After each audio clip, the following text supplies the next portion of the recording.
We couldn't fit every man in the country into this room. We tried to get a diverse perspective, but of course, that caveat, we're not everyone.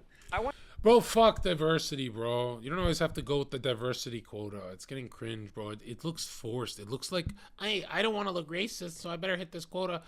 Bro, you can miss some quotas, bro. Okay? I'm tired of this shit. I wanted to start by telling you why this is something that I'm interested in. I have an 8-year-old son, and I'm seeing him absorb what manliness might mean.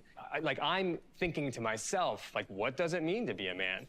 To start, maybe we could just introduce each other to each other. And if you were to describe what it means to be a man or to be masculine.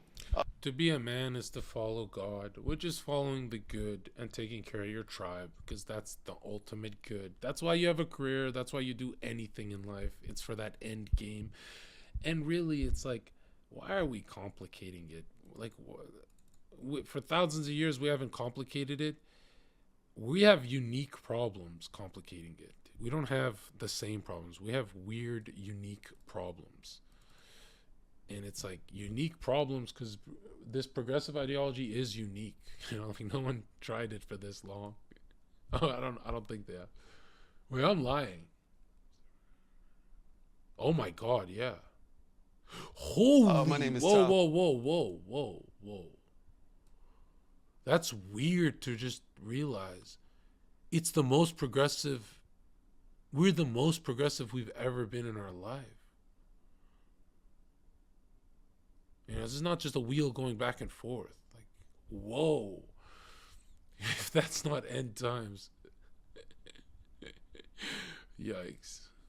Oh, I'm a black man from the hood. When I was young, being a man, you had to be tough. No, you're not a black guy.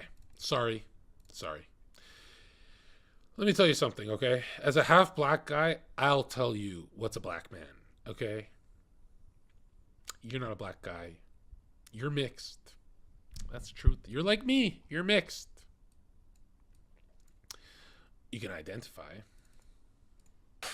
You had to be hard. And now, to me, being a man is a lot different. Now, to me, being a man is no one. You know what I love about the hood? Last pause, okay? Here's what I love about the hood, right? There's nothing more conservative than a gangster, bro. Right? If you talk to their woman, they're very pro-gun. You know, fucking shoot you up. You know what I mean? They protect their woman and shit. They're the most hardcore conservatives ever, dude.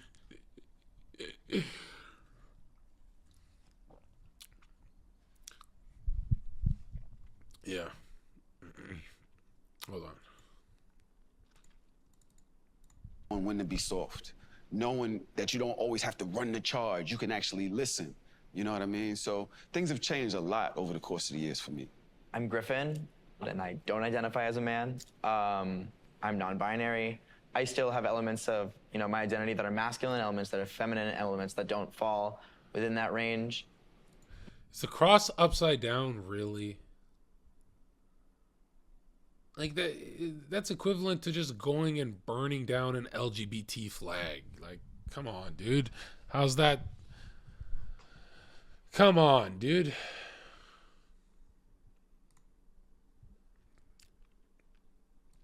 That's crazy. That's like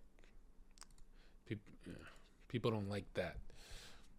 And I personally just don't feel tied to like the norms or the confines of gender at all. Well, welcome. Right, but when we look at the Kabbalion, right? I'm not even being a hater, but look at this. Look at this audiobook from was it Hermes Trismegistus? I can't say the name. Kabbalion Principles. Right? Let's look at these ancient principles. The principle of gender is one of them. This book explains the universe. The principle, great book. The principle of cause and effect. The principle of rhythm, ocean rhythm. The principle of polarity, meaning hot and cold is the same thing, just different degrees. The principle of vibration, you need to get out of that depressing vibration, right? You can tune that with practice.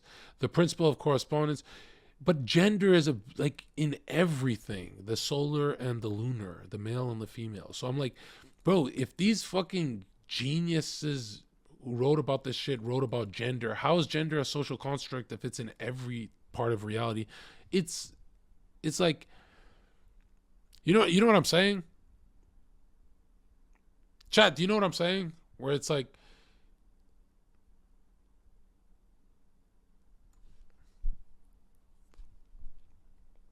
it's like these people before science are explaining reality accurately, right? These guys were no slouches. And they're talking about gender. So when people are like, oh, gender is a social construct, I go, yeah, according to fucking geniuses that we study about to this day, we don't study about Jordan Peterson. We study about these geniuses. Yeah, I read this whole book, and believe it or not, no one will believe me. The easiest fucking book you'll ever read. You think it's hardcore and stuff. It's made for you to digest easy. It's so fucking easy to finish. You can finish this book in a couple hours, bro. This book is so easy to go through. It's like made for you. They want you to understand these concepts. Yeah, but I know this looks intimidating, but it's really not. You know, most of the time, if it looks intimidating, it actually is. But this one, like, was a great read, and it made me think of, like, you know, our breath in and out, the ocean in and out, right? Now think of your good times, your bad times, right? There's like a rhythm to it. Yeah, anyways. And cause and effect really helps me with sin, like understanding that one, right? There's like, I'm doing it to myself. But yeah, I'm saying these guys, these ancient geniuses that they talk about on the new Joe Rogan, they talked about that book.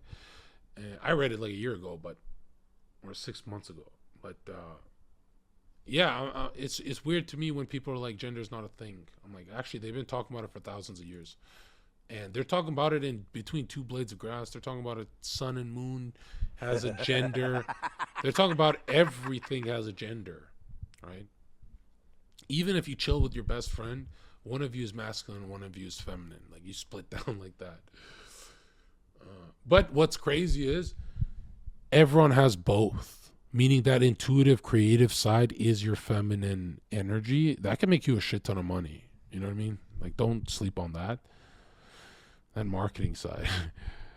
But I think we lack masculine because, like, they really don't like us masculine.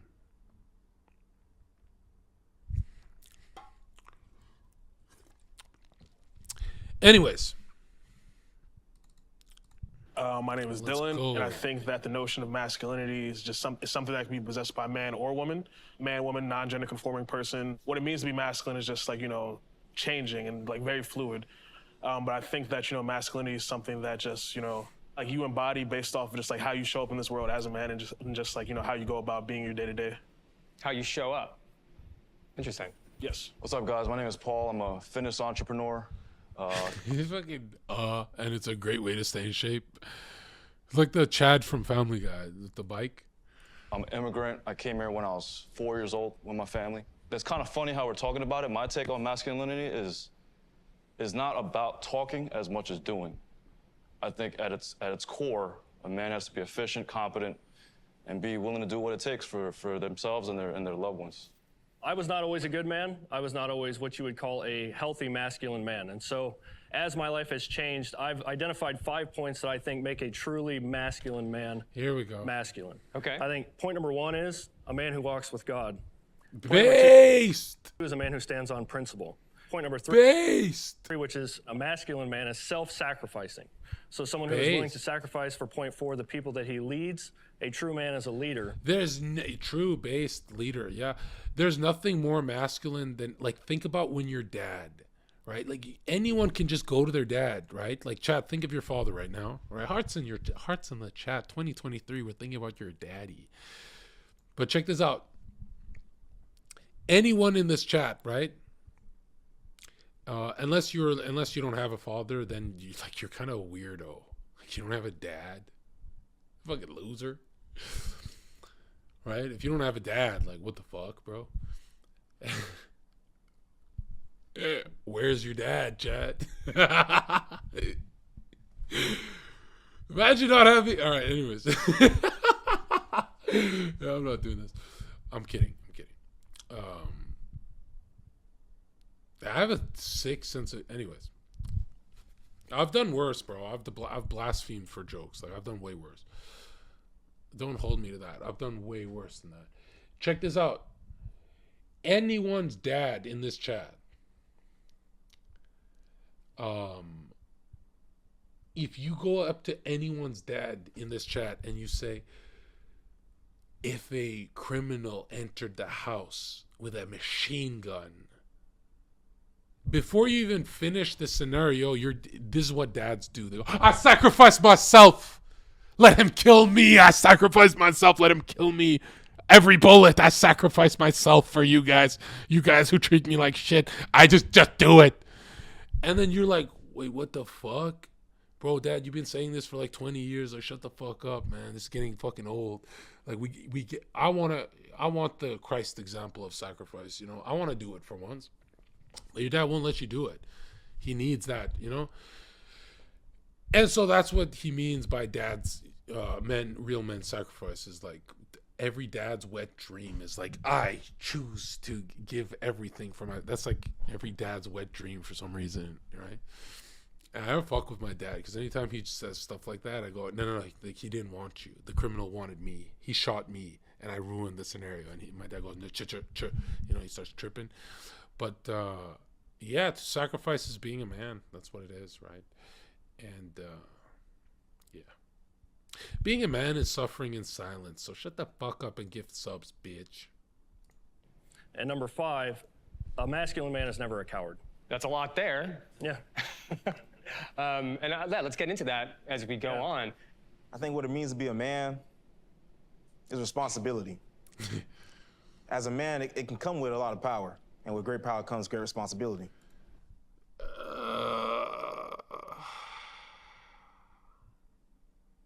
Everyone is thinking of Sam Raimi's Spider-Man, but nobody is saying it.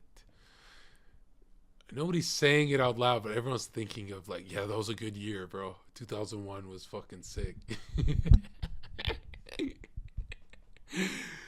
I love that movie too, bro. Uncle Ben. That scene fucking crushed my soul, though. In short words. Never trust a very well-dressed man.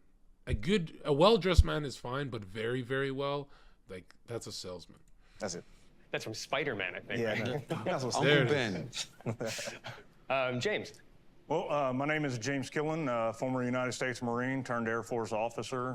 Got a couple combat tours, but I'm also... Thank you for your service. Look, I come from a military family. I don't give a fuck, bro. Nothing is cringier than thank you for your service. Right? Like, there's nothing. I don't do it. I've been to ceremonies, all that. I don't do it. I don't give a fuck. I don't do it, bro. Right? Because I was joining the fucking military, bro. You know? Why are we pretending like people join the military to keep us safe? They join for a fucking paycheck. Look, conservatives hate me when I say this, but come on, dude. Why are we pretending like it's not a paycheck thing? If I joined for a paycheck, how the fuck did they not join for a paycheck? You know what I mean? Like, most of them are there as a job, okay? I feel bad for some of them, but, like, no. also a father of 3 girls who mellowed me out. The idea of masculinity is something that I find interesting because it is changing, and I can actually see those changes in myself. And I think that's one of the reasons why I wanted to do this panel. Thanks for your service. Andre. Hey, bro, this channel is about shitting on brain surgeons as well. Like, I don't give anyone except Ben Carson can get it.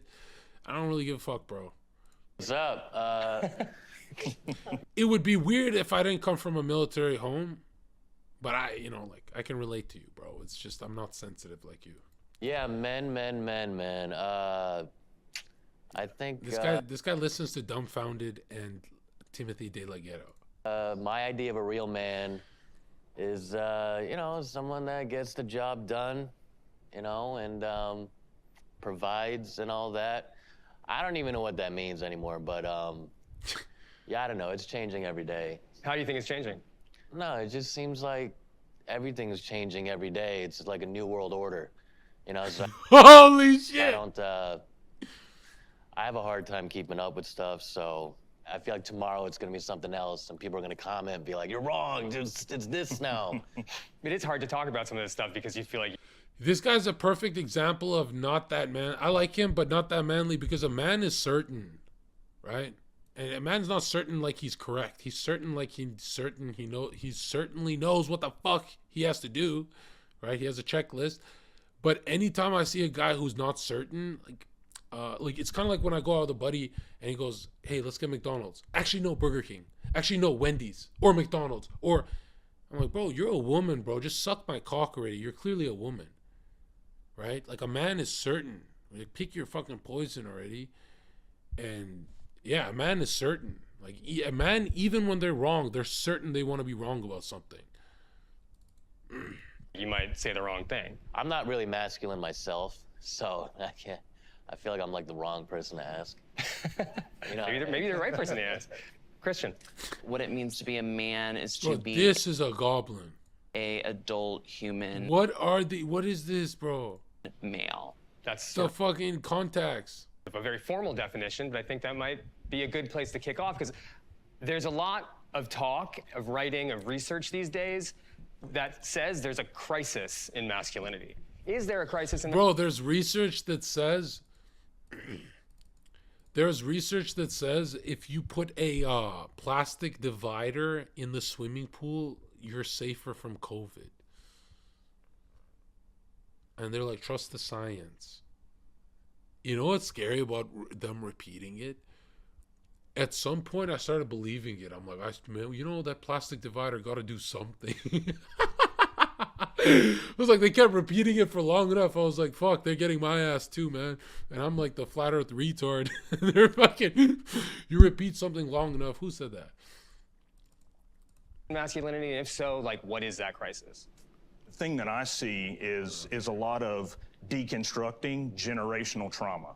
The be a man, boys don't cry, you know, this, that, and the other thing. And I think that's actually one of the reasons why we see it as a crisis, because we're actually trying to redefine what it means to be a man, and none of us have any idea because we're just out here trying to be whoever we are. That's right. I think being a man, the simplest way I'm going to define it, and I'm not even going to change, I could define it in a million ways, but this is the best way, right? I'll go with the biblical version, okay? Letting your yeses mean yes and your no's mean no. That is the most masculine way to live your life. That is the hardest way to fucking live your life, because it's always you coping and changing something and tweaking. that historically being a man was rooted in patriarchy and misogyny. And now we realize how harmful that has been over the years. And so we don't really know how to define where we're supposed to be. And I think the reason that they're saying there's a crisis is because... You know what's weird? It's like in history, they were beating up women. And then we're all born, our generation of men, we're just chilling, we're nice guys, we never hit a woman. And they just turn around. They're like, bro, you fucking people beat us up for fucking centuries. And we're getting blamed. We're like, bro, I didn't even get to hit you. I'm kidding. But you know what I mean? Like, I'm thinking to myself, how the fuck are we... Bro, I'll never feel guilty about what men did in the past because I've never hit a woman.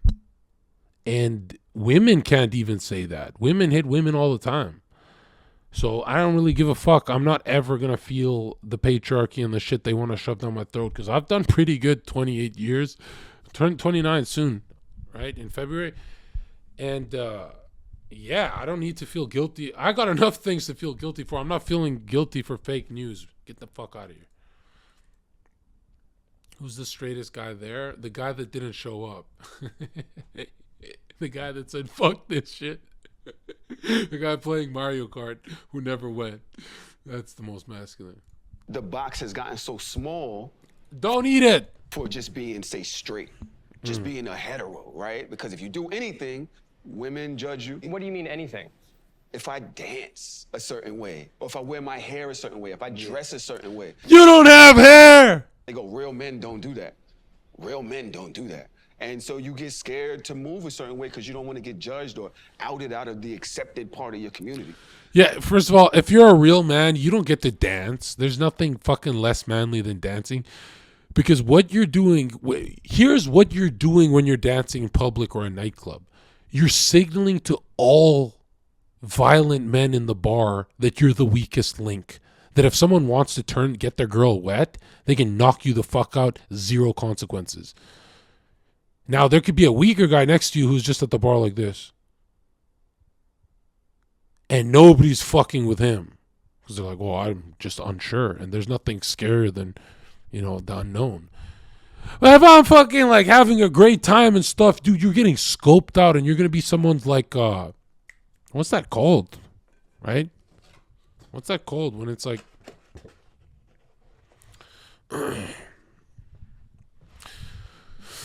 yeah, you're going to be the bridge to someone getting pussy. I worked at clubs and I saw it, right? I used to tell my boys, right? I'd be like, you're having too much fun. And they're like, dude, what the fuck? And I'm like, you can have fun at clubs. You can't come to a fucking Knife Central club and have fun. Are you fucking stupid? Are you fucking retarded? That's how you get stabbed. They never forget. They remember your face for life.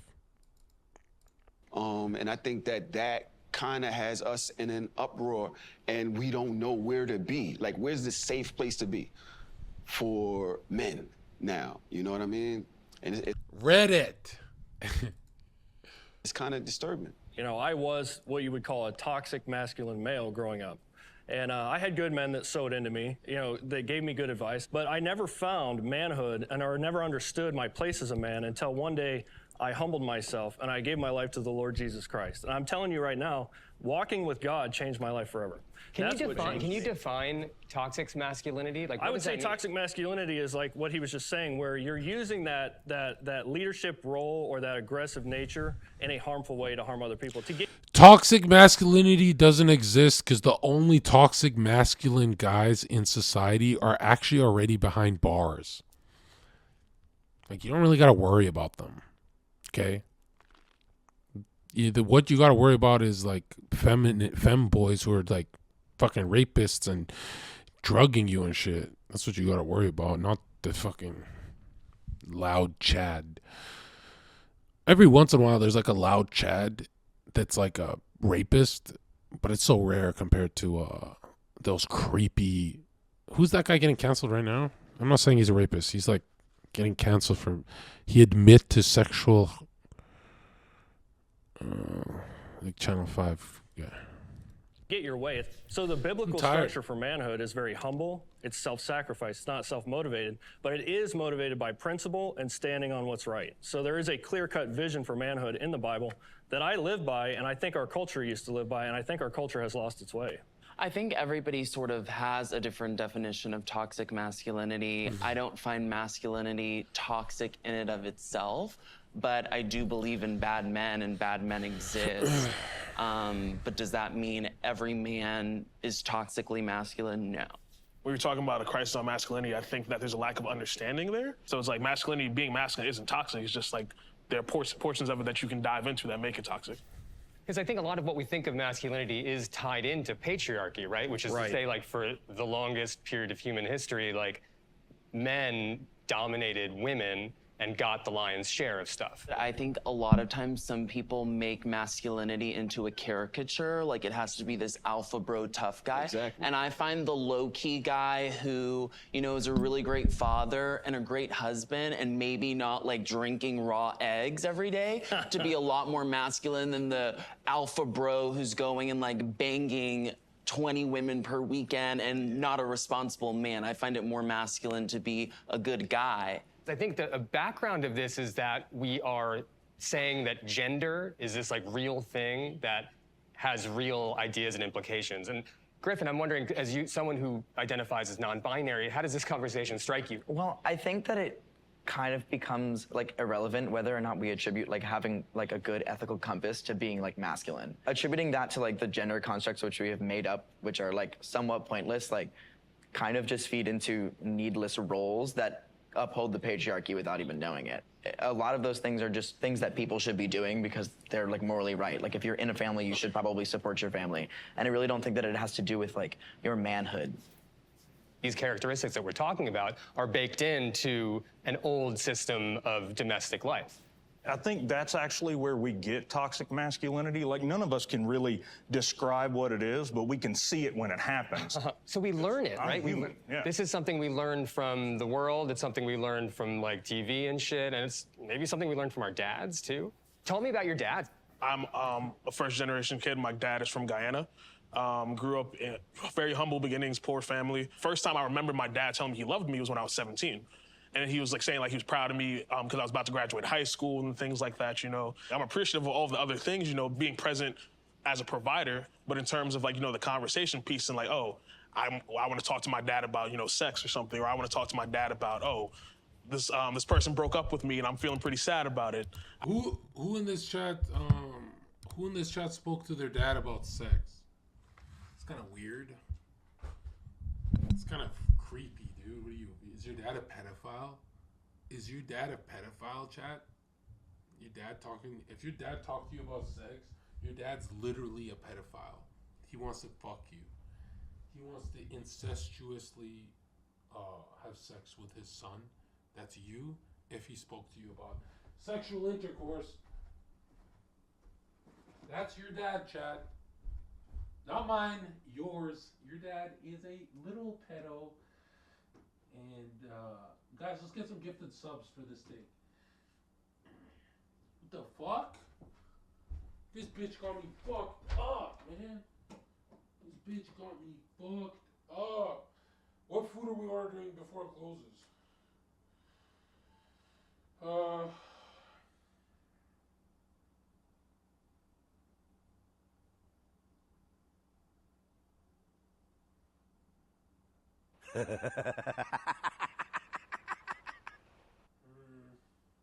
Fuck, man. It's nothing good.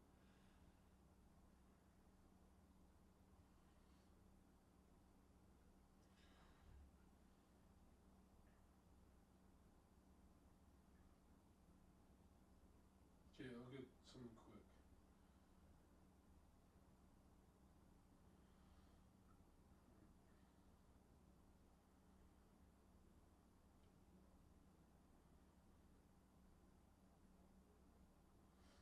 Okay, some chicken, some beef.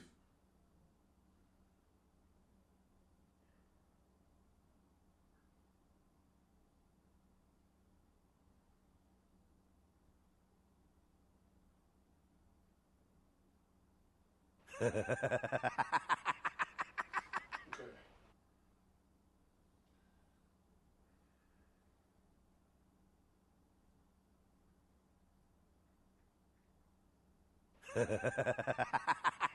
Placing order.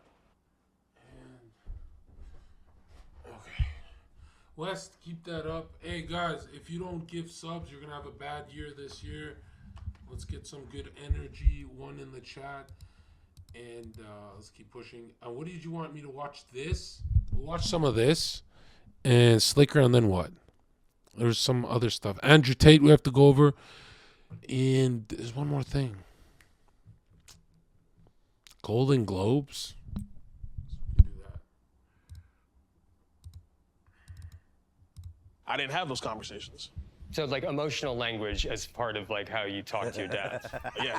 My definition of manhood came solely from my relationship with God. It didn't come from my father. It didn't come from the good influences around me. Is God a man? Yeah, and God is a man. He is. God is a father, and he's a good father. He's a perfect father. And so I think there is a clear definition of manhood where I guess that's where I diverge from everyone else in the room. I believe manhood is clearly defined by God. It is the perfect example of what a man should be. Christian, I see you nodding your head. I grew up in a divorced home. When you do grow up in a broken home and you don't have a father in the home, you recognize how important sort of both males and females are in raising a child and being in the home. There's a balance between, masculine energy and feminine energy. Absolutely. And I feel like there's both within everybody. And so there's a balance that with masculine energy in itself that I think a lot of people have trouble trying to trying to like reconcile within themselves. Like, yes, being a man, you work hard, you take care of your people. Yeah, I don't know what it is, but the dude in the pink, yeah? That guy in the pink hates Jews. Like, I'm getting real high level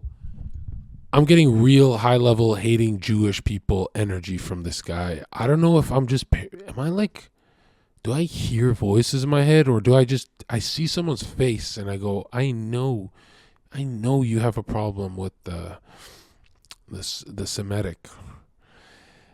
There's, you know what I mean? Like, I just sense things like that. That right now he's thinking Star of Remphan. Right now he's angry. You can see he's like coping hard. This guy's angry, dude. Right? This guy's thinking of tabernacles and imposter. He's thinking of the word imposter. This guy is, I don't know what it is, but when I can see, sometimes I look at someone and I go, this guy hates black people. I'm always right. Have you ever looked at someone's face and you go, holy fuck, I nailed it?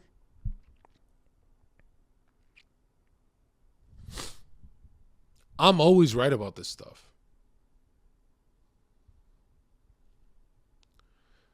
How can he be anti-Semitic? He's an original Hebrew Jew. Okay, you're missing the whole. I'm saying that. Listen, okay, these three guys in the front are not racist, but they all have mommy issues, and that guy in the back has no mommy issues, right? But he's got a Jewish aunt. All right, let's go. But you got to be able to have that emotional side too, which is where the feminine energy comes in. Y'all just like triggered something in my head when y'all was speaking about having both in the home. To me, I didn't really have it that. And it made me feel a way, but I think that I always wanted one. And so I wound up at a certain age going outside and trying to find what masculinity was outside. And so I went on the corner, and there were 20 of us on the corner, and none of us had dads. We were all messed up, and so we all taught each other the wrong way to love, to be loved. And then I think in society, there's way more people like that. And a lot of kids who don't have fathers in the home, excuse me, you're good, man. look for that father in the world or in a different way. You know what's crazy? No one tells you this, right? But even if you had a good dad, you still look for other father figures. You know, like a lot of Jordan Peterson's fans see him as a father, even if they had okay or good father figures. So it's like, and I always wonder, I'm like, if you're always coping to replace that, why not just fill it with God? Because, you know, your dad's not going to be your superhero forever when you're an adult, right?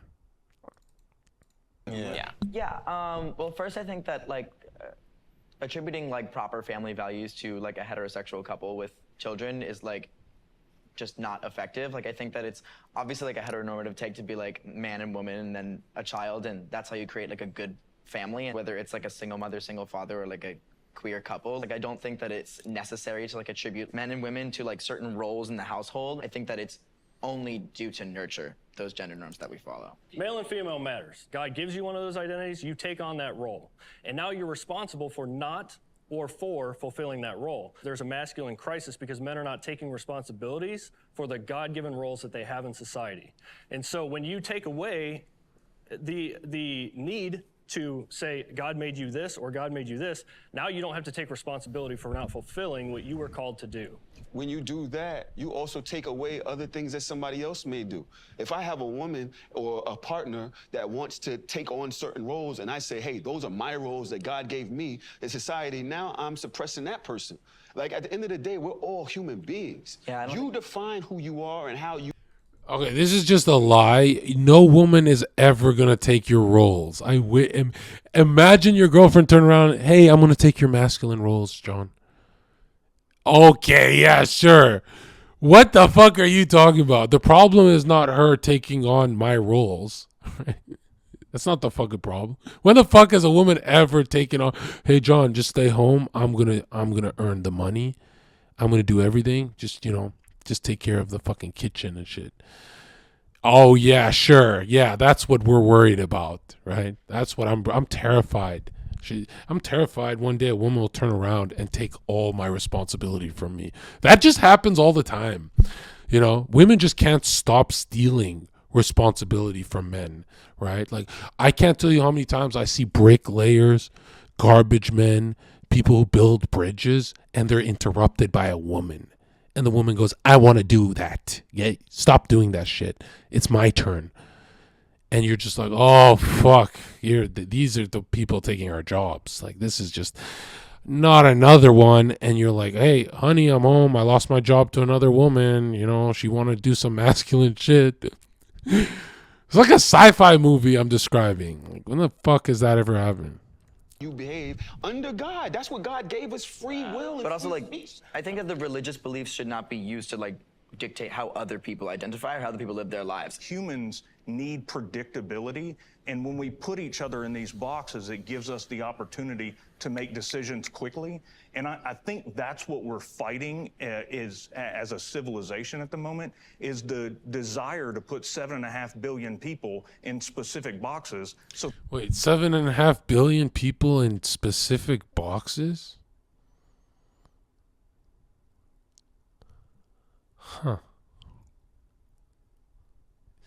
Did I not call it, dude?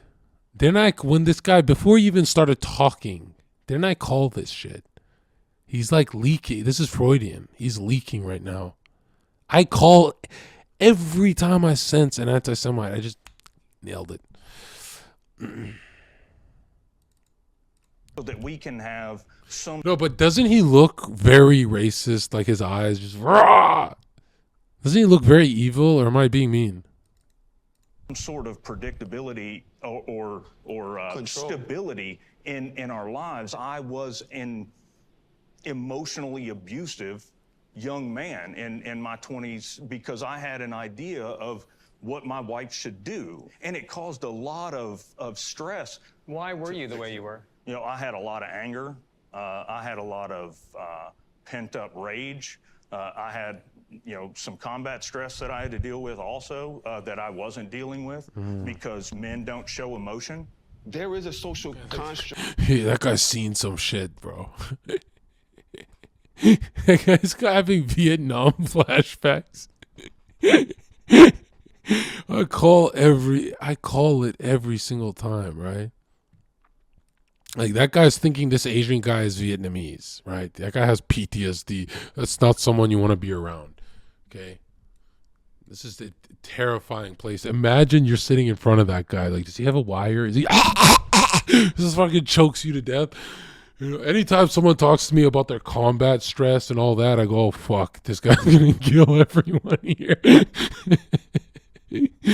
Yeah, I don't know. I'm paranoid, but hey, I'm still alive, and that's all that matters. Is like, my paranoia has kept me alive. I would never sit in front of that guy, right? That benefits men. I wouldn't sit next to this guy because his retard looks contagious. When he's like trying to think.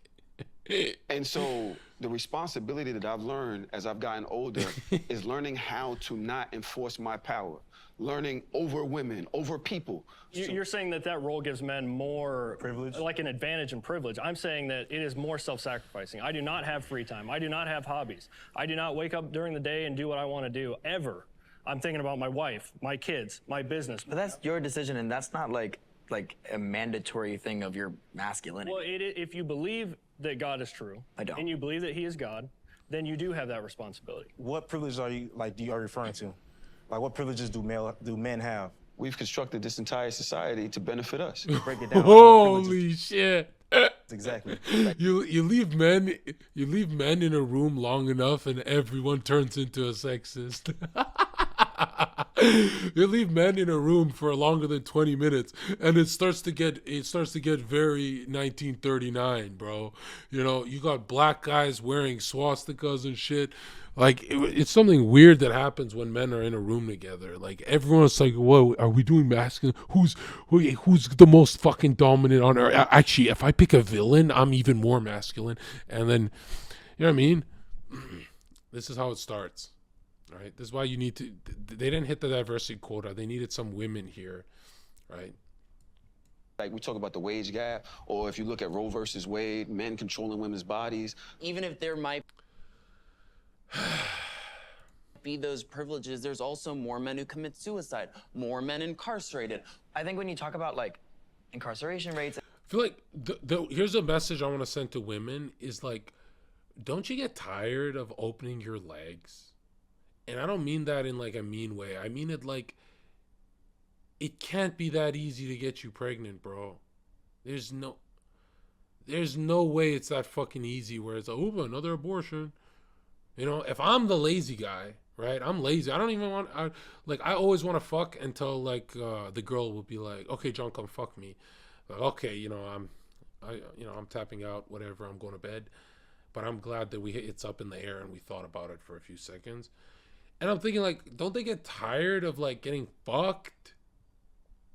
You know what I mean? Like, if I'm tired, how the fuck are they not tired? I don't really get that. Like, if I was a woman, it would be very hard to fuck me. I'd be a promiscuous little fucking skank. But I would definitely be like, later. You know, like my body count wouldn't be that high. Just out of laziness. and things like that, like things that men are a victim of, I think that it's important to like recognize, like, I don't think that men are oppressed solely on the grounds that they're men. I think that men like experience oppression based on like the intersections of their identities, which is, you know, why we see like different like lower class jobs being worked by men, or like higher suicide rates, or like incarceration rates going up, because like men, like black men, brown men, indigenous men, queer men, trans men, etc. Those people like face oppression, they experience oppression, but it's not solely due to their identity as a man. But I think dating and sex is probably a very interesting place. You know what I find weird about when people are like, well, a black man, a gay man, this guy, you know, they deal with a lot of misery and stuff. And I'm thinking like, there's no way you want to be this guy, right? Let's say there's just some straight white male, right? And they commit suicide, right? They're on the verge of suicide. And then every channel they tune into is just talk about minorities and minority struggles. And I'm thinking, you know, the scariest thing for me would be like, some dude is grieving hard and hating their life, and they tune into my channel, and I'm like, you know, like being a minority is so tough. And like, if I was just like, you know what I mean? I was like, how the fuck are you turning misery and suffering into like a racial thing or a sexual thing? You know, that's so weird to me. It's just weird that like, dude, there's people suffering listening to you say that. Like, don't you feel fucking retarded? Don't you feel fucking retarded always making about color? And place to think about this, because it's changing field as far as like what people expect of each other. I date in New York City a lot, and dating wise, there's a lot that's like asked of a man. Like first dates are like nightmares. I've got a question on that, yeah. Dude, it's like, I'm like, what do you want? They got like a checkbox, like, are you gonna pick me up? Are you gonna walk on the outside of the sidewalk? Are you gonna open the door? Are you gonna... Holy fucking Vietnam flashback. Are you gonna pick me up? Are you gonna... Look at his face. Are you gonna walk on the outside of the sidewalk? Play the fucking Joker music now. There's no way this guy's not a racist. I don't even like Asians that much, and I don't look at him like that. What the fuck? Didn't I call this? I was joking about the Asian thing, but didn't I call this? I called this, didn't I?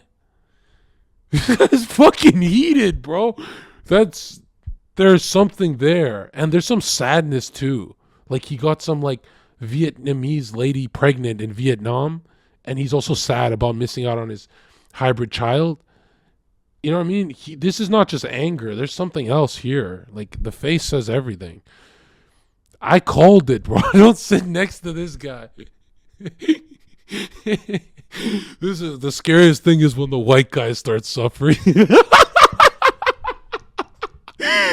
Right? There's nothing scarier than when it's the white guy's turn to suffer. He just slams the textbook at the back of the class. But yeah, didn't I call this? Like, he looks fucking terrifying to me. That is scary, bro. Holy shit.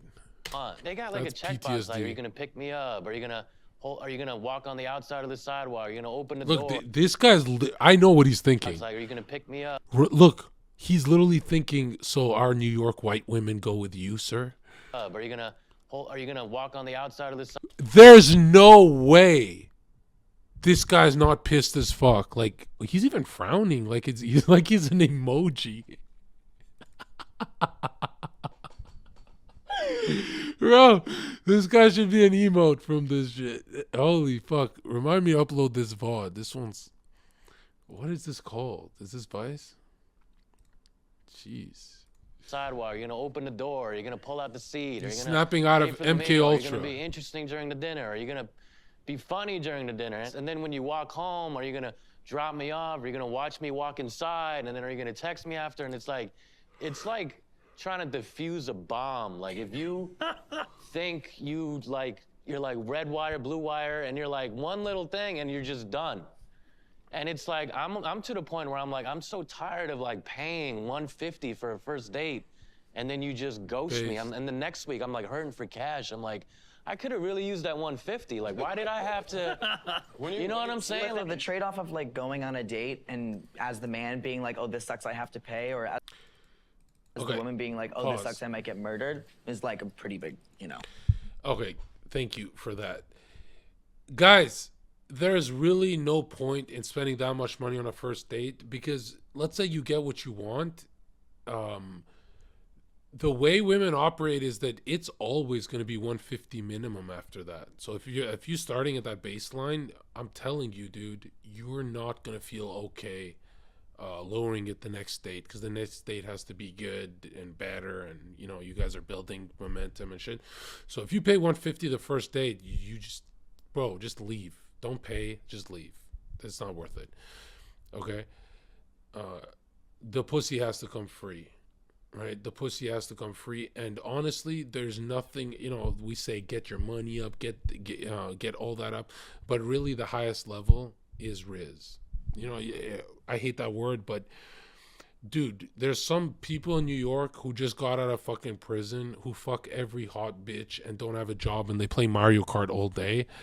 Riz is the money saver, believe me, dude. It's like, what is Riz besides taking a few notes when a woman's talking to you? You just take some fun. I just pull my phone out and take notes as she's talking, just to see how to fucking manipulate her better. I mean, to like, you know what I'm saying. You know the thing. Okay. Imbalance. On a first date, should the man, or whoever identifies as the man on the date, pick up the check? Show of hands, who thinks yes? Yeah, should is a weird. Yeah, should's a weird way to put it. Okay, sorry. How would you put it? I very much love gender roles. I like masculine men, and I want my masculine man to pick the check up. My friends seem to be the same. My girlfriends seem to want that Look back here. There's the frown again. as well. But I have a male This guy has a problem with the gays, too. friend who was naturally doing that, and with the dates he was going on with women, they were offended that he like took the check. So I think like, hey, if this woman doesn't want him to pay and she wants to— It's so fucking simple. If she's not touchy with you on the date, don't fucking pay. She's not that into you, bro. There's plenty of dudes she's been touchy with on first dates. You're not that guy. You just call a spade a spade. You're not the dude. Okay? And I even say, you know, if they're touchy on the first date, I go, oh my God, you're so affectionate. I think I am going to pick up the bill. You know, as in like I'm rewarding this behavior. Like, John, like a dog? Yeah, like a dog. Before you guys try and cancel me, like a dog, John? Yeah, like a dog. How about that? Can't even fucking speak anymore without being canceled. Shut the fuck up, bitch. Don't say it in my chat. to show, she can pay, go off. I think it's a matter of preference. Like, you know, if someone picked it up for you, like, you develop a kind of rapport, respect with that person. Like, so be it. If the other person, This guy's a robot. the woman you're with doesn't want that, then maybe it's not the match for that person. So I think it's... If it's repeat pussy, meaning there's potential you actually like have something with her, then you can pay. But if there's no repeat pussy, what the fuck is the point? Also, I don't really get this hookup thing.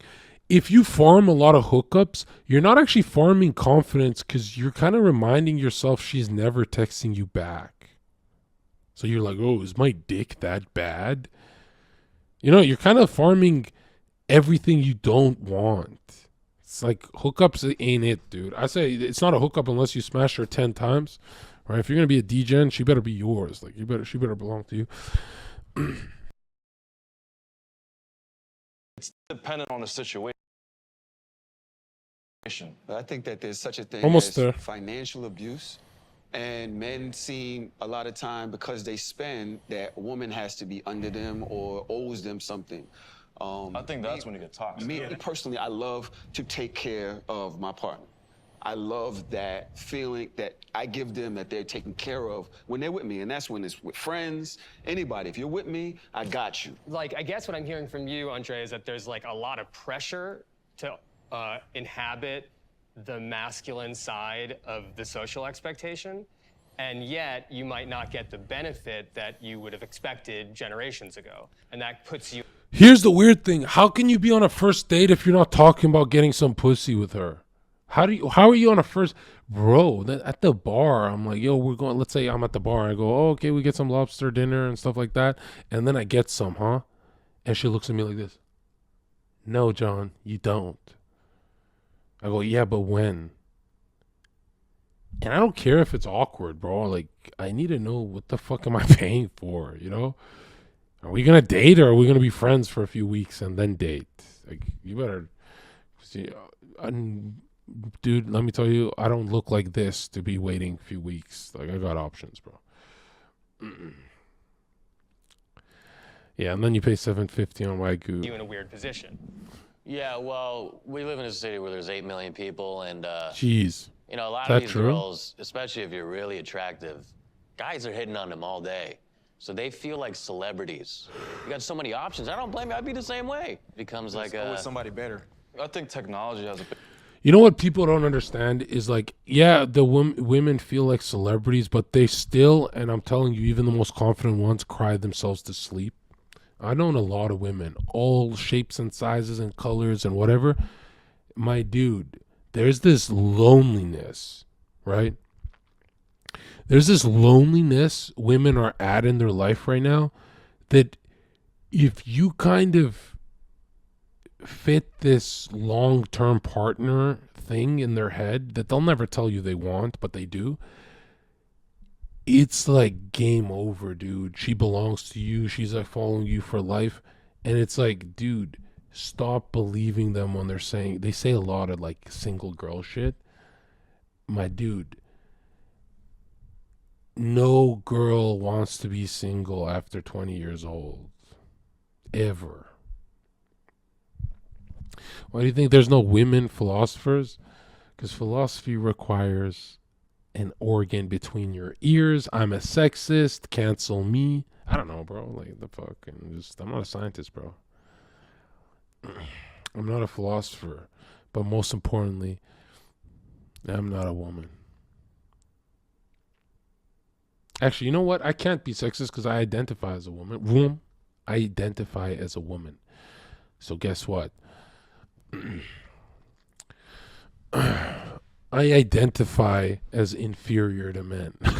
I'm fucking with you. But you know what I'm saying? It's like, are you guys really not on a first date going like, yo, man, what that fucking mouth do, bro? Like, how are you talking to a Western woman?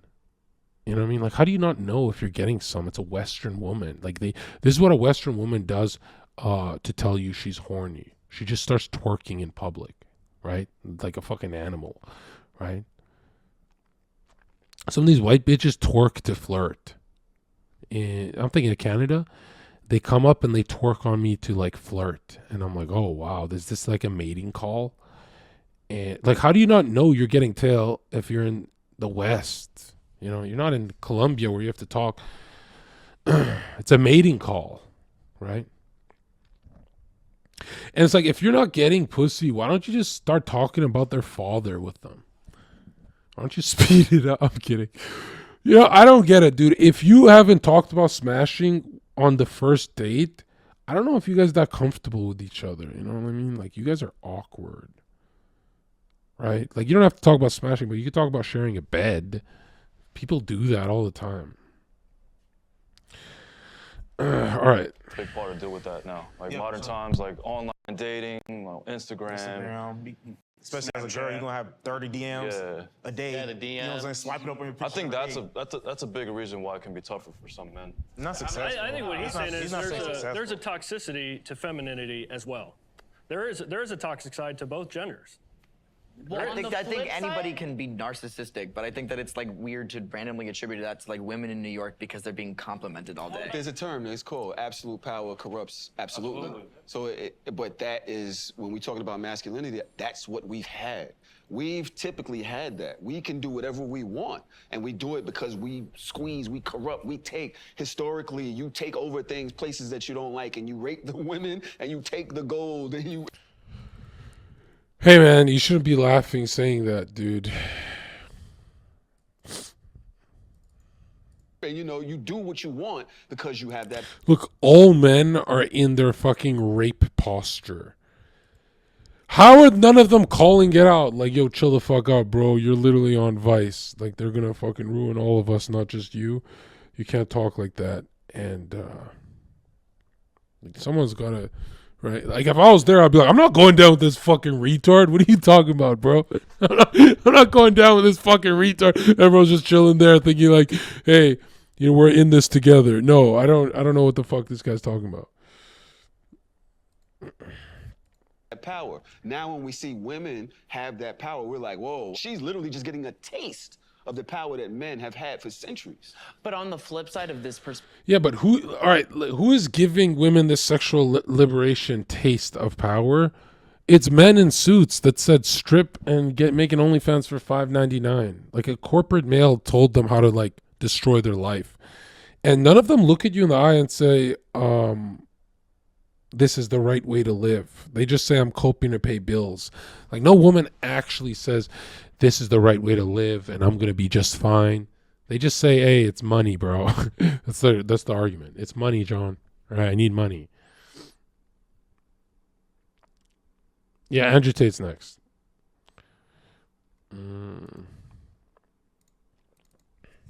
perspective of dating, of like the poor guy who goes on these dates and gets ghosted, and it's a struggle to date. On the other side of that is men have more sex, men cheat more, they have more affairs. So if I'm a woman and I'm looking for a guy, I would be really selective. I would have a list of what I was looking for, and the guy would have to meet those standards and they would be high. I think over the last several years, the Me Too movement has given a lot of insight into what women are feeling in the workplace, what they're experiencing, how they're being abused and otherwise silenced, how institutions of power have kept them silent. And we've heard some really awful stories and some terrible shit. I want to hear from you guys what you think about what the Me Too movement did. Has it gone too far? What does it mean for you? I think it's good for women to expose men who are doing evil things in the workplace. I think it's been a good thing in exposing sexual abuse. There's also the opposite side of that coin where women are allowed privilege to do certain things that men are not. So in the workplace, I was working at a place where a woman was grabbing me inappropriately, doing things that were inappropriate. And when you bring that up to your coworkers, you know what they say? They laugh and they say, you should be excited. Right? So if a man is sexually abused, the stigma totally changes. Well, I don't think Me Too necessarily is what prevented people from believing you and your story. And your story is valid. I'm not here to suppress that, but I do think that it's. I don't know. Me Too movement left a bad taste in my mouth because most of those Hollywood girls were actually complicit in the rape of other young women to further their careers with Harvey Weinstein. And you can say I'm victim blaming and stuff, but there's women who didn't feed the beast system. There's women who said no. There's women who were like, well, what the fuck? Yo, stay away from that guy. So I'm like, dude, most of that fucking Me Too movement was like a rape system of victims who, after being a victim, let the fucking goblin eat everything else. And I'm thinking to myself, yeah, that leaves a bad taste in my mouth about that Me Too movement. You know? That's like, hey, it's been 30 years after me feeding young women to Ghislaine and Harvey Weinstein, and now I'm coming forward. It's like, dude, you better come forward and say, hey, I introduced Harvey Weinstein to a lot of my girlfriends who were touched by him. That's how you want to do that. You want to go all the way. It's very weird to come out with half truths and think you've done something. It's like, dude, there's a lot of harm there. These men were surrounded by women feeding more women to them. You know what I mean? You gotta understand your sins and your greed. worth noting. Women are far more likely to be victims of sexual assault. You just experienced a little bit of weakness that women feel most of the time. When we're talking about constructs, you guys are saying we need to deconstruct masculinity. I'm saying there are unequal biases with both genders. When it comes to it not necessarily being as viewed as valid, it happens to be the case because of other men, though. You know what I'm saying? Like, other men are the people that downplay that, and that's where we come back to the talk of, patriarchy and things like that. It was put in place by men and is enforced by men. Oh, and I went for a walk to get dinner last night, and I walked several blocks because I wanted to check out a few things. And it was dark. Not a single time did the idea that I would be physically or sexually assaulted cross my mind. Not a single time. I can imagine that doesn't really work out for women. It comes down to biological differences. As a man, you're more likely to be able to have more of a chance to fend off someone attacking you. As a woman, not really. So that's why, we have things like mace and tasers or having a gun. Is it something about it's hard to admit that you're a victim? Yeah, for sure.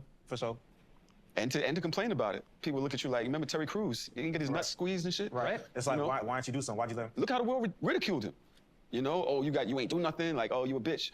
So we as men, especially guys that grew up in a super masculine house, we don't really like to admit weakness. Well, and it's in our language, right? Like, don't be a bitch. Like, don't be a pussy. Right. Like, it's very real. We internalize that. Yeah. But that's all examples of like toxic masculinity. Like, it's never to invalidate somebody's experience, but like it must be obvious that like these are rules and roles enforced by men and created by men. Well, and toxic masculinity and power kind of go hand in hand. I mean, we're talking about peanut butter and jelly. You know what it is? I think sometimes we got to go to work, and like if we're caught complaining about it, we're like admitting weakness. It's like, you're not a man. How does that feel? It doesn't feel great, but that doesn't stop me from doing what I need to do. If you talk about a little bit of pressure that goes with it, yeah, there's a little bit of pressure. If you can withstand it, you become a successful man. But what does that have to do with being a man? Like, surely like a woman can do all those things, so why even attribute it to your gender? That's a good point, but I think also, if you're talking in terms of biological differences, generally, men are more logical, right? More reasoning, more I disagree. factual-based. There's no scientific backing for that whatsoever. I just think it's a commonly used stereotype. Okay, no one's answering it correct. I need to get one in the chat if I should just jump in the show. Okay, this is what I would say, okay? I mean, when we look at every avenue of life, right? Hi, I'm John Zherka, guys, and I don't really believe in this toxic masculinity. And I'm here to reject modernity. I've noticed one thing that I think everyone else noticed. I think it's politically incorrect to say, but men are better than women at literally everything.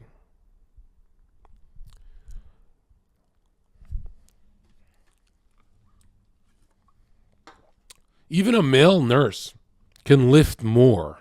Like if I'm really like collapsed on the floor, I want a male nurse.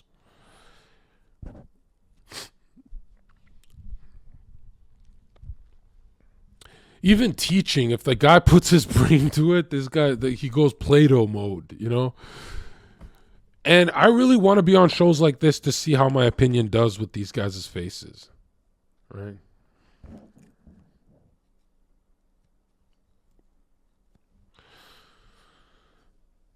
Yeah. But no one can just say it.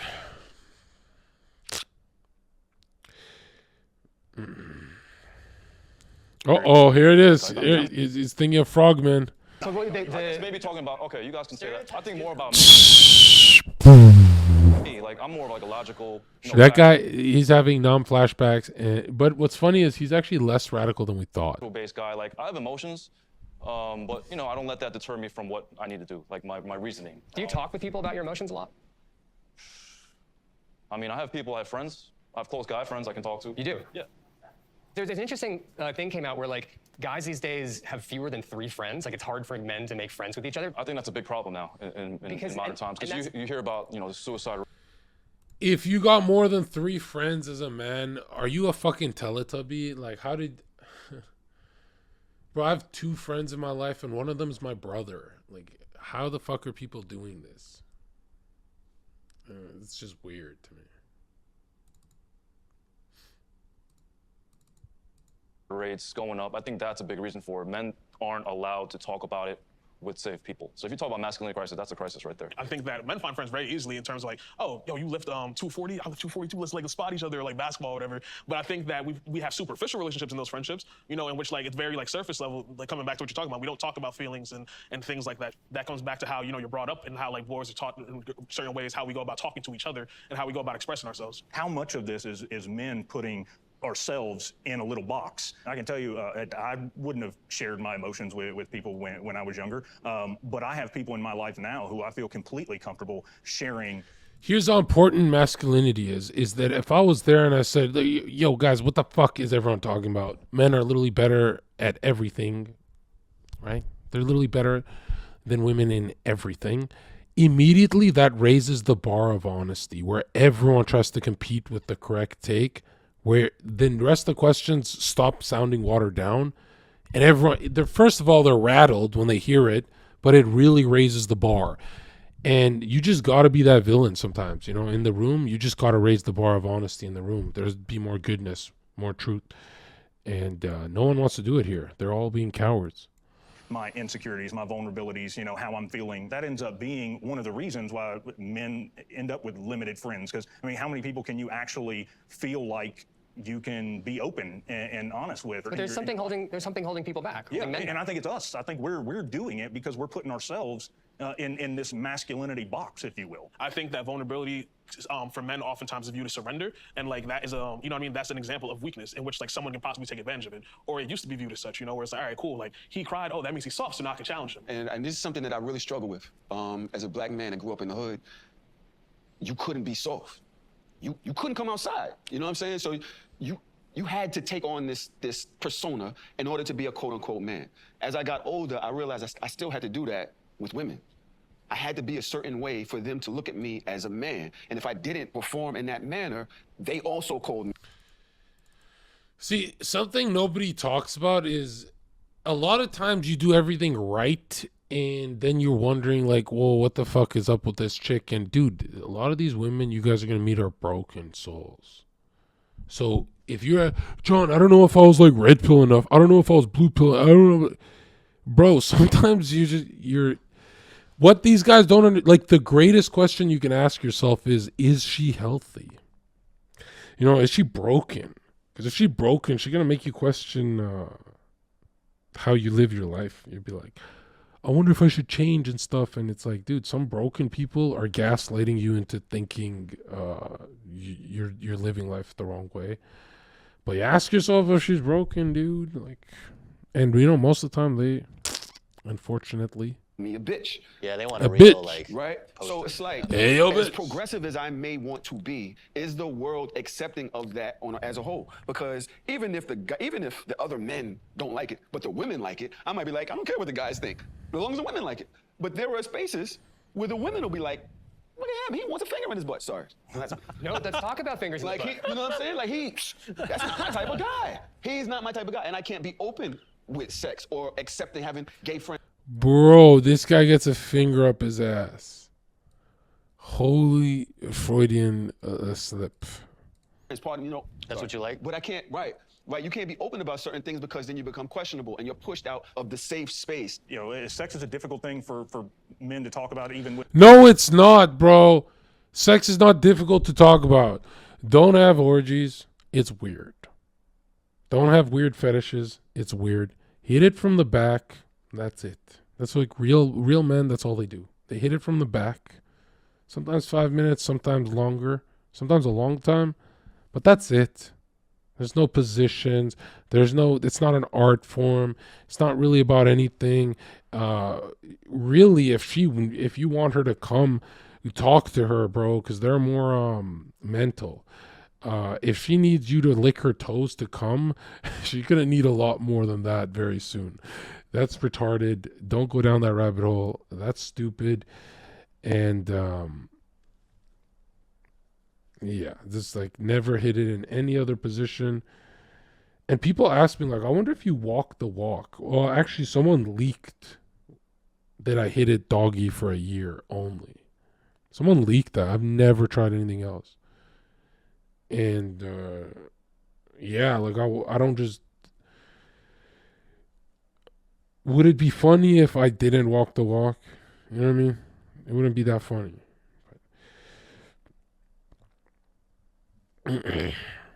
I think you're supposed to enjoy doggy. You know what I mean? 5-minute doggy is supposed to be the only thing you enjoy.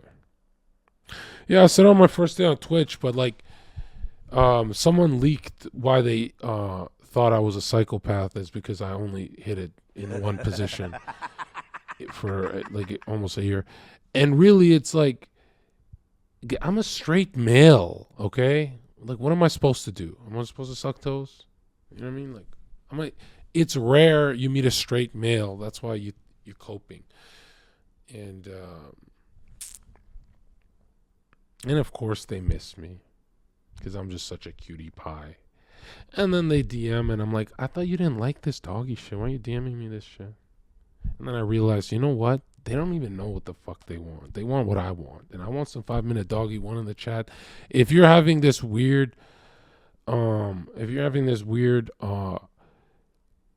positions when you fuck someone, how do you not feel high school doing that? It's like some weird shit, bro. Like, just hit it doggy and squint your eyes so she looks like her sister. I don't know. With each other, especially if you do have some kind of kink. Because you're not allowed to be vulnerable. You're not allowed to be weak. You're not allowed to fail. And a lot of people that when you say fuck no, you're not allowed to be weak, man. Here. Let's just reword this. Chat, you're not allowed to be weak because that's when demons come for you. For some reason, they see you low HP and they just stay in your room all day. Oh, he's gonna cry. He's gonna cry. I'll send him some more bad news. And it's like, don't give it to them, dude. It's a lot easier when you realize you're at war. When you don't realize you're at war, this doesn't make sense to you. But when you realize you're at war, they're coming for you, dude.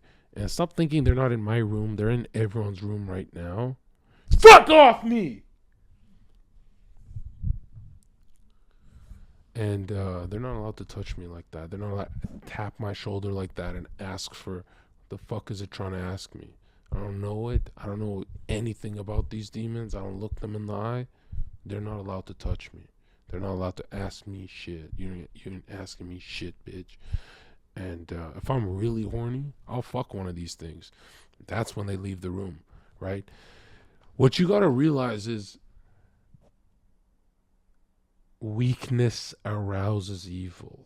One in the chat if there's value to the stream, if this is not Logan Paul energy, if you're learning. Yeah, little ones. Little fucking ones. the suicide rates, you give up because you have nowhere to turn. I kind of disagree with you on the fact that pressure is causing. I think it's more the lack of support and guidance for a lot of guys. Like, they don't know where to turn. Like a lot of guys, suicide, I think, is like when you lose hope, right? So they just don't have hope.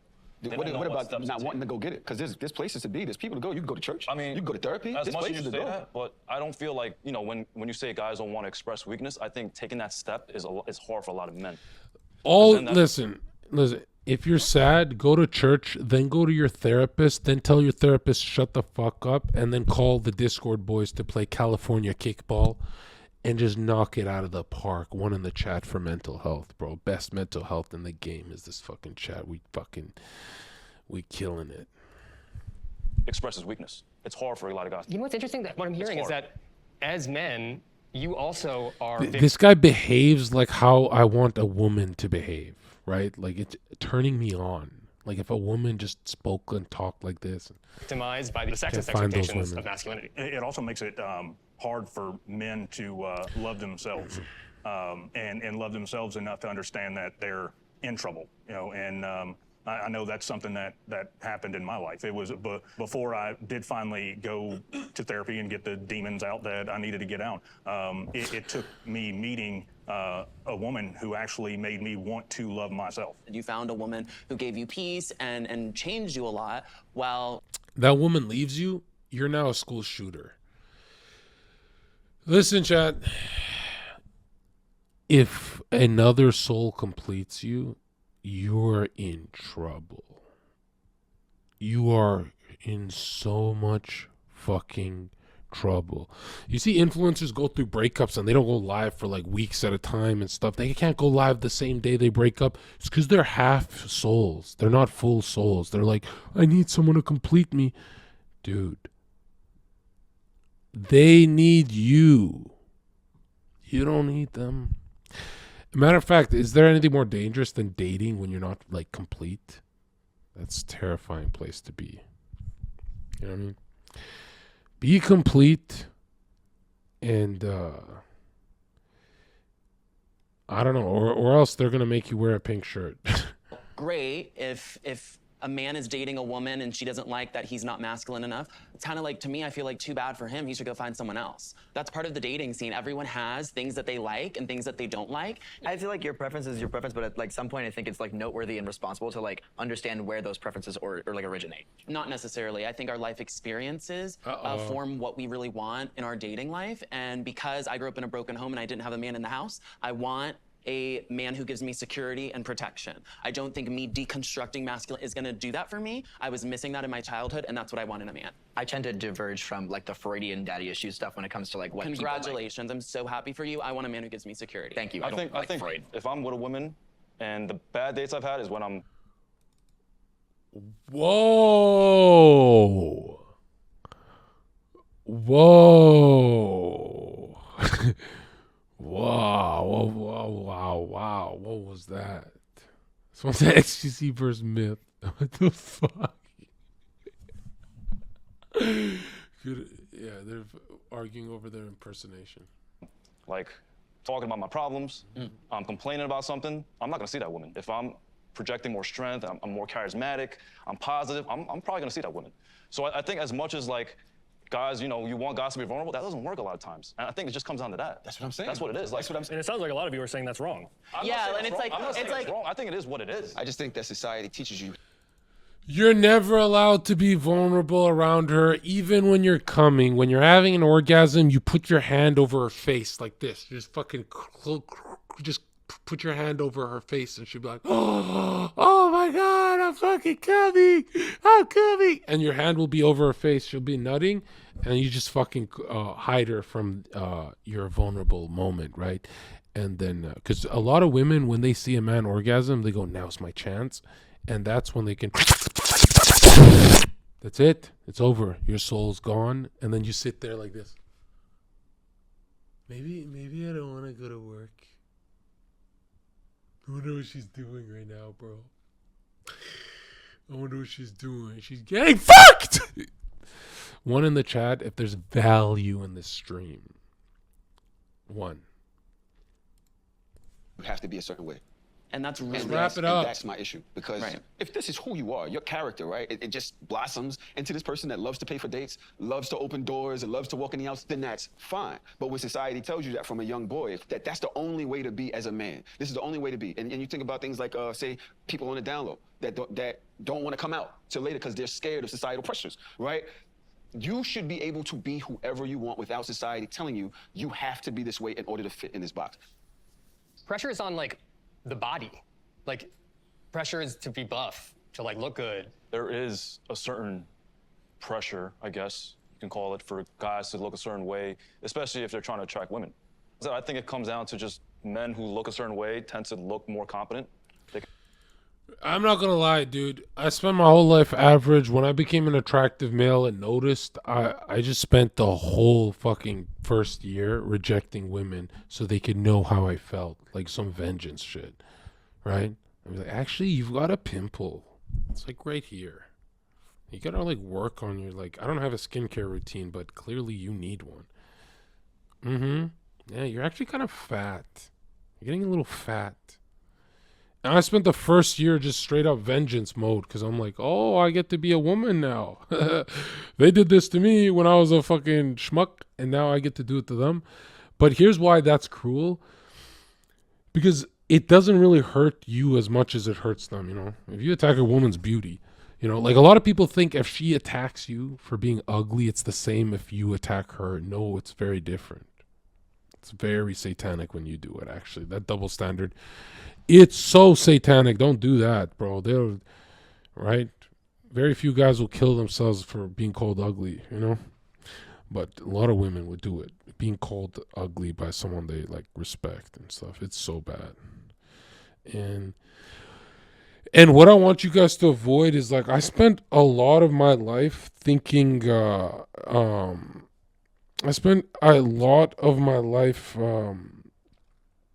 there's gotta be the gayest fucking comment, bro. I noticed you never take your shirt off on stream before. Actually, I did that a month ago, and that was the gayest fucking... I think we talked about nipples for 2 hours. It was the fucking gayest shit. This is the gayest fucking comment, but listen. what a real Chad will never tell you is how many women harm themselves if you make the wrong joke. You know, and then you go, fuck it, I'm not dating. Like, I had no idea she thought that of my opinions, like that high of my opinions, and blah, blah, blah. It's fucking satanic. Like, there's some jokes you can't make, especially for looks, bro. You know, for their face and all that shit. I was just gonna add on to what you were saying. If a guy looks fit, if a guy looks strong, okay, as a girl, she's probably thinking, if I'm on the street and somebody tries to do something to me, I know that he can handle it. I also think generally, like, guys who don't have the body that they're looking for, or generally, they're not as healthy. It's not just a look thing, it's just a health thing. Yeah, you know, the body and mind are connected. If someone is strong, they're probably gonna look strong, and they're probably gonna feel strong.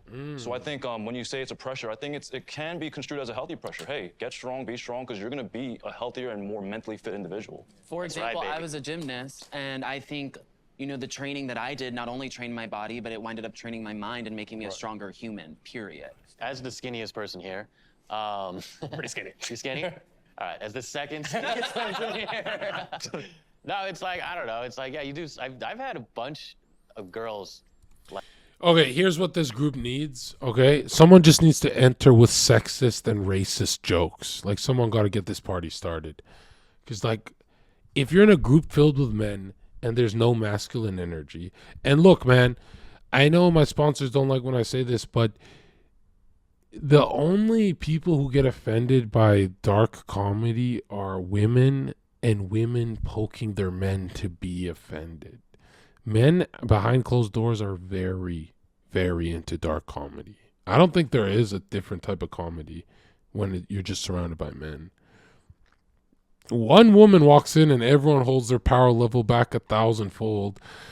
And it's so funny because she's always like, guys, I'm in the in group. Like, we're being toxic together. And we're like, no, really? Because we're literally Nazis when you leave. You think you're in the in group? You have no idea what we get up to. I fucking hate when they pretend they're in the fucking in group, bro. Are you serious? You think we're goose stepping with you? I'm kidding, but you know what I'm saying. It's like women always think they're in the in group, and then they leave the Discord call, and then everyone unleashes the nightmare, right? Right, and then all of a sudden, everyone's talking about Like, friends all right, let's go. on me, and I'd be like, why? And they're like, you're just too skinny. And I'd be like, damn. I mean, This is fucking scaring the shit out of me. Bro, this is so fucking creepy, bro. There's no way this guy's not angry, dude. Look at that, man. It's like when you pee out all the fluoride and realize they are coming after the Gentiles. they can't. I'm kidding. You're just too skinny. You're the fucking done. You're done being programmed by society. You've had enough. All right. Yeah, this guy's clearly a racist. Like, damn. Look at the frown though.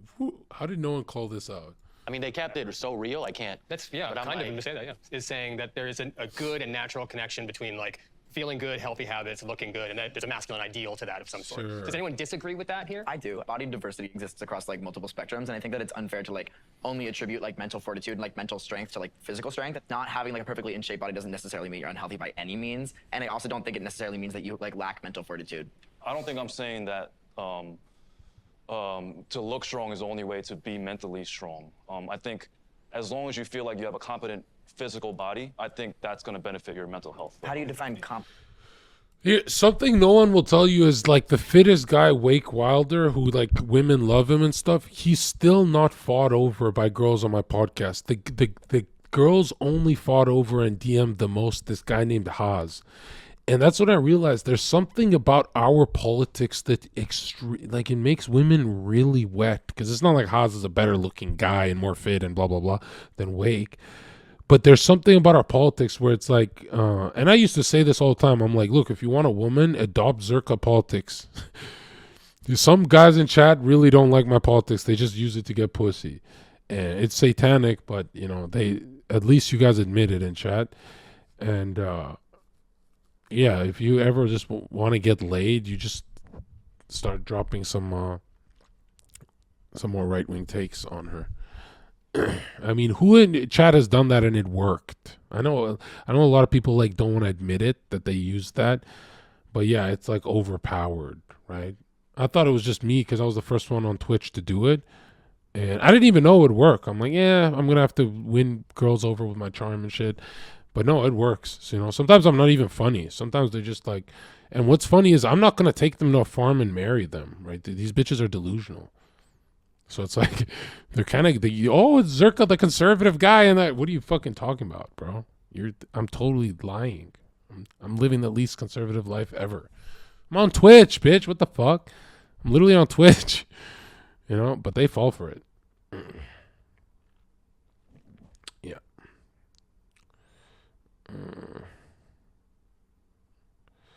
John, why do you date disgusting girls? Every single girl I've ever put my dick inside is hotter than literally any woman you've ever talked to. And that's I put that on God. I put that on God, right? What's your opinion on men that say period at the end of every sentence before climaxing? I don't have any opinions on Dunkel right now. Avatar, that's off topic. I'll do that after. But yeah, I think in terms of what you're trying to do. So are you a student? Like, what are your endeavors in life? XUC. Me? Yes. I'm a student athlete. Okay. What kind of sport? I'm a springboard diver. Okay. Do you train to do springboard diving? Yeah. Okay. And do you feel good when you train and you do well on the springboard? Yeah. I think that's what I mean. That's what I'm talking about. If you feel competent at the endeavors you're trying to do, I think that's But I think what there contributes to are a lots of knuckle. like non-athletic people. Here's the greatest take I can ever give for attracting a woman. If you can give her some kind of thing to remember you by, you want her soul.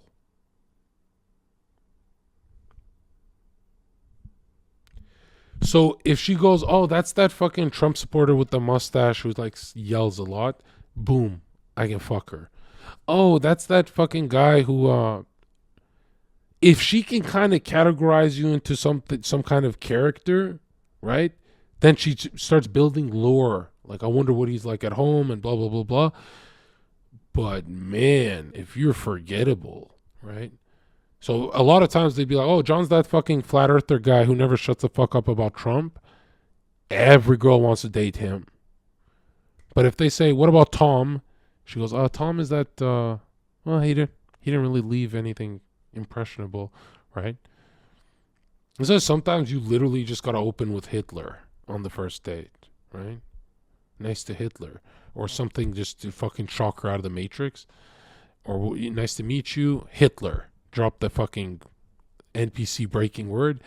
And then now she's always going to remember you as like, oh, this guy's fucking crazy, dude. Like, this guy's, he really wants to get canceled and all that. And I don't know.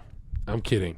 And dude, one in the chat if I'm actually funny, or are you just typing lol to like gas me up? Like, because I want to know if am I funnier than most influencers? I want to know if I'm funnier than most. And it's like, it's not enough to be funnier than most. Like, I want to be up there with like, I can make this really funny.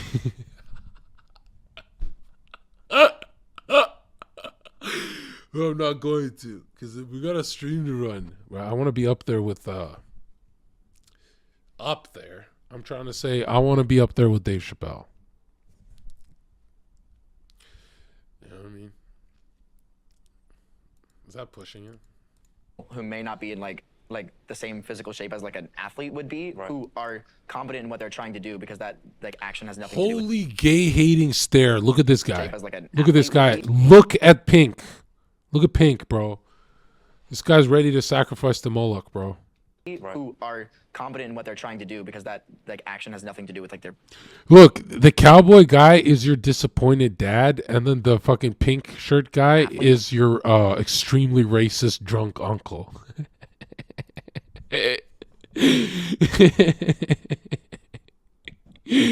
Right? This guy's fucking been watching Hannity on crack.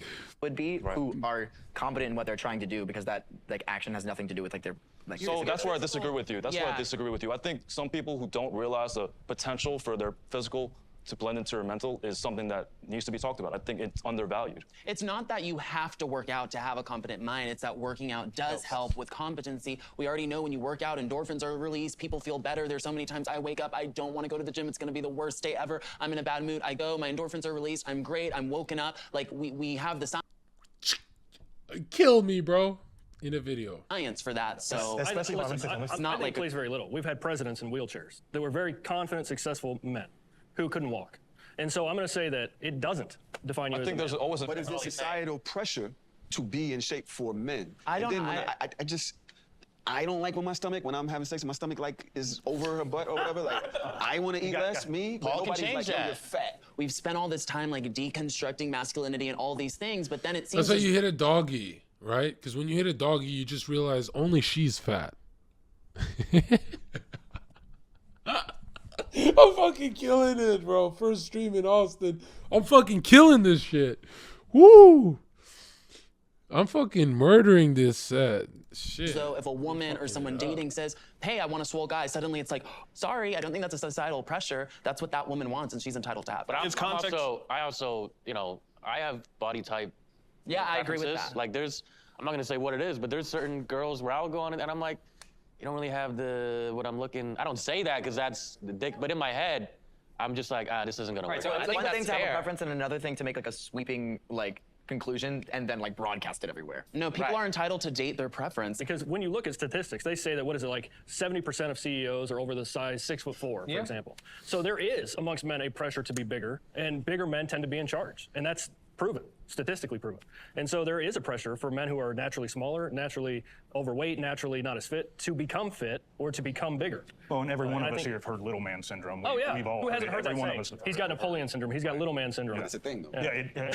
There's nothing you can do about it, and that's where it becomes harmful. Specifically, like, you know, If you're short, God hates you.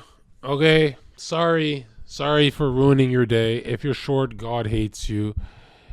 Cope harder. Nobody gives a fuck. Can't even hear you cry from up here. Don't give a fuck. Fuck you. Cope harder and just grow, bitch. Grow. Fuck you doing down there, chat? you know, short king spring or whatever, like a person, I mean, you can't, like, I mean, there's, like, I guess, like, on Twitter, I've seen, like, oh, people getting a surgical procedure to break their legs and add 6 inches to their height or something like that. It's stuff you can You know what I mean? It's like, Short people only look up at tall people with two faces. It's either one face where they go, keep me safe, and the other face with, you don't need to keep me safe. I'm tough. And you're like, damn, bro, we're just having fun. Why are you looking at me like that, shorty? They got two faces. That's the only two faces they got, right? There's a frantic, keep me safe, taller man, and the, I don't need you, taller man. Yes, you do. Yes, you need me. I don't need you, okay? You're a woman size, actually. You know what's the funniest thing ever? Short people think tall men think about their shortness, so they say it out loud. They go, geez, John, I'm so short compared to you. Bro, we tall men don't even think of you guys as the same species. We don't actually think. If you're insecure that John is thinking in his head, whoa, this guy's short, we don't think that. We don't even think about you, dude. We're like indifferent to whatever the fuck is going on in your life. You know what I mean? They're like convinced I'm thinking about it. I'm thinking of tall people things, bro. I've got other things on my mind, man. you know, like, but like besides that, which is like a really expensive procedure, is also like comes into socioeconomic background and things like that as well too. It's like you literally can't do anything about that. I think that's where it becomes harmful. Which like, all right, like if there is the pressure in which like I can't date a person or I can't like get a position or I can't do X, Y, and Z because I'm not a certain height or something I literally cannot change about myself. What now? What is big dick energy? It's when confidence crosses the line of arrogance. That's exactly. People have told me I have BDE. You have BDE? Yeah, people told me I had BDE. You did in that back room. Not to show off. Even he said, look at that. I think BDE is like just a confident man. I don't think it's an arrogant man. I don't find arrogance to be. Here's what big dick energy is, right? Big dick energy is when you've had a lot of women, but you're fucking ugly. So everyone in the room knows your cock is huge. Right? And you have this silent confidence about you have like the ugly man confidence. Like it's a nasty level of confidence, right? Because then you got like average Jones like me looking at you like, what are you? Yeah, Skeet Davis. They're like, what are you packing, bro? All right, let's wrap this up. Big dick energy, I find it to be insecure. If you're arrogant, you're trying to like, I find it so odd to equate somebody's like the size of their genitals to like the quality of their character. Like what? That's nobody's business. It's more of just like a metaphor. I don't agree. Yeah, for confidence. But It's not really but like then it comes back. Bro, nothing worse than when your buddy got the biggest fucking dick and he pulls up next to you in the urinal. And you don't look, but you can feel reflections, and it makes a sound, and it hits it, and it's heavy and shit. And the first thing you're thinking like is like, bro, I'll be peeing, I'll be like, you trying to fuck up my weekend, bro? Like you had all the urinals, and you chose this one? Like hell no, man. Because first of all, aren't you supposed to be flaccid? What the fuck? It's just big dick people just need to like. They need to go stand in the urinal alone, or they gotta just not. They gotta just not come around me and all that. Now we're getting into like a deeper conversation, which like some men see a value based off the size of what they're getting between their legs. You know what I mean? Yeah. So like that's why the conversation of big dick energy comes into place, because people feel as though like a man that's like more. That's packing more down there, you know what I mean, is more like, one, they're better in bed, they're like more confident people, they're exuding a certain energy. So that like, stereotypes, so the stereotypes associated with having a big dick. The lack of a need to overcompensate to society because you're adequate. You know what you got. You walk with confidence because you can tell when somebody's putting on because they lack in certain ways. And men, me, and people I know. If you want to know if you want to know someone who doesn't have a big dick, those guys can fight. Like if you ever see a dude who's ruthless, can beat the shit out of like 3 dudes at the same time, that guy 100% has a not big dick. Not a big dick. Those guys can scrap. Right? They've been through some shit. That's worse than Nam. No. Equate manhood and masculinity to their dick size and how much money they got. Like, it's like, yo, you feel more confident. And sometimes that kind of stuff bleeds into violence. And you see that in domestic violence situations, like men are like the perpetrators of that by and large. There's something wrong with masculinity when it becomes violent. 100%. I also think because of testosterone and a number of different things, men are inherently more violent.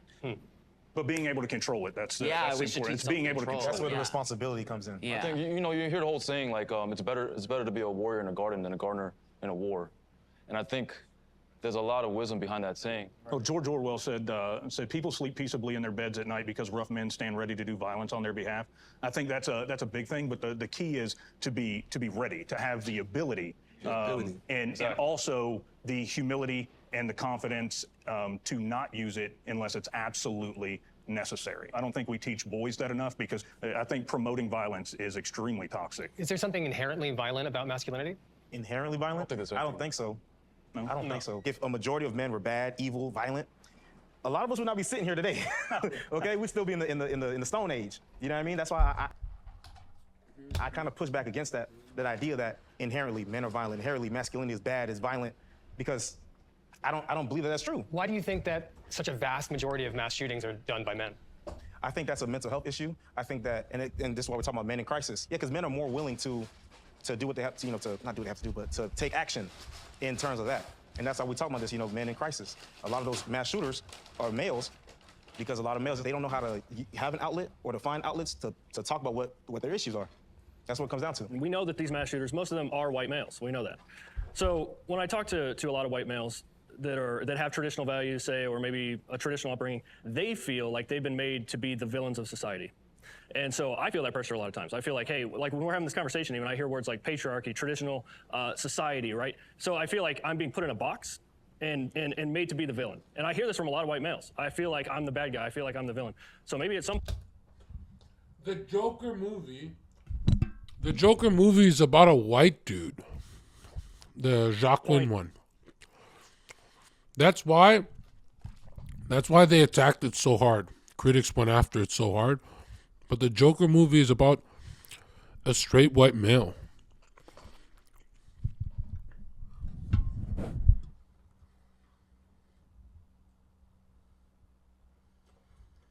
So people who say they don't believe in that, oh yes you do.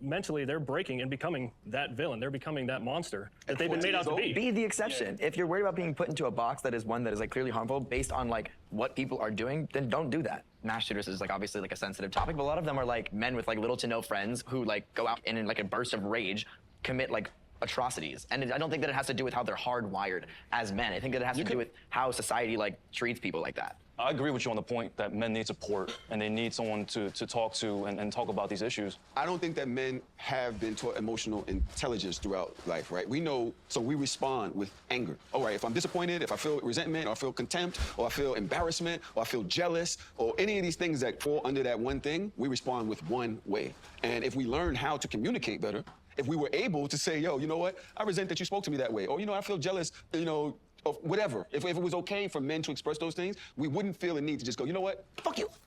You can take any two 3-year-olds. You take a 3-year-old boy and a 3-year-old girl. I have 2 girls.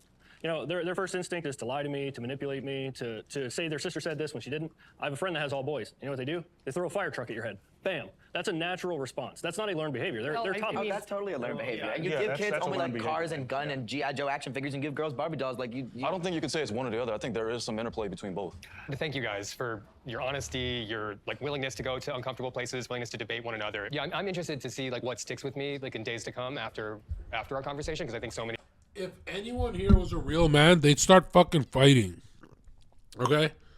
They'd start all fighting about something. They'd all start punching each other and challenging each other to a duel.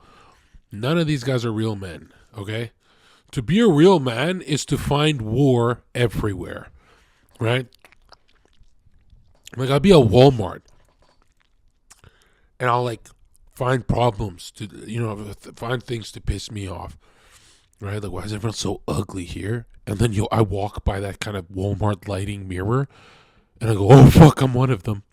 Bro, if you ever seen yourself in a Walmart mirror or reflection and you go,